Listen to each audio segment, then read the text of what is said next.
They come for an education, not to mention an opportunity to learn about a new culture, but an incident a few months ago outside of the U.S. city of Los Angeles is raising questions about whether or not it's worth the cost. Here's what happened. A group of high school students from China violently assaulted another Chinese student. The attack is raising serious questions about the concept of sending children to the United States for education. CCTV's Mei Lee has insight. Where do you want to go? Class is in session here at Rancho Christian High School in Temecula, California. I brought beautiful dream catcher. Each of these students has something in common. They're all parachute kids, teens from overseas, mostly from China, who attend schools and live with a local family while their parents remain back home. Did you want to come to America? Yeah. Was this your choice? Yes, it's my choice. Why did you want to come? Because the education is good. A better education is the #1 reason why parachute kids come to the U.S.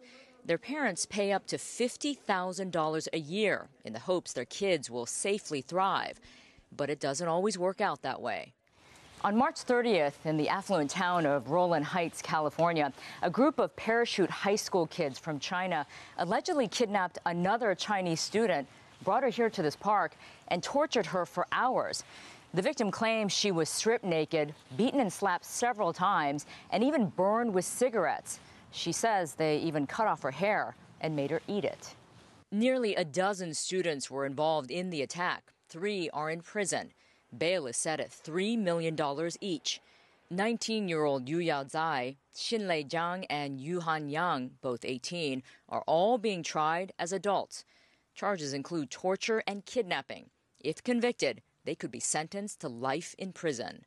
Many of the Chinese media in China, they're hoping that these kids, get life sentence to send a strong message in China or throughout the world. But as a criminal defense lawyer, I know those kids, they do not deserve life sentence because I know that, they're just also victims. Deng says many parachute kids have been bullied in China and in the U.S. Many feel isolated and lack proper supervision. I do have parachute kids who came to me when they are already suicidal. Clinical psychologist Xingfang Chang believes Chinese parents need to pay more attention to emotional well-being and not just academic success. So I have this father who came to me. Basically, his son was just acting out because his parents are not here. He could do whatever he wants.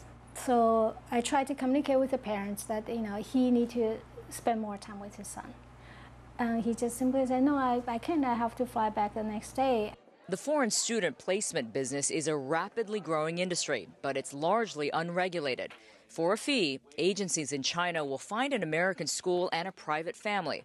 But not all agencies are created equal. Joaquin Lim of Tower Bridge International, a sanctioned agency both here and in China, says there are a lot of unscrupulous players in China. We have a team of people that do follow-up work at school, after school, and also with their parents in China, whereas other companies don't do that. They simply just drop the kid off here and you're on your own. Thousands of agencies cater to the growing number of students who come to the U.S. In 2009, 1,700 high school students on F-1 visas came to the U.S. In 2014, that number jumped to more than 80,000.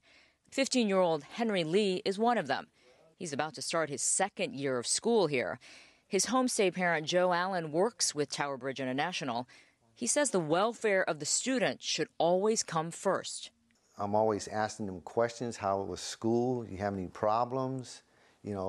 They have to learn how to trust, okay? So, yeah, these are my kids. They can't go anywhere and do anything unless I say so or my wife says so. Tell me what it's like to live with an American family. I just like them so, and then they treat me well, and we eat together, and we have a good time. Do you feel like you can share your feelings? Yes, I can share and tell them. But too late for the parachute kids involved in the Rowland Heights attack. Mei Lee, CCTV, Murrieta, California.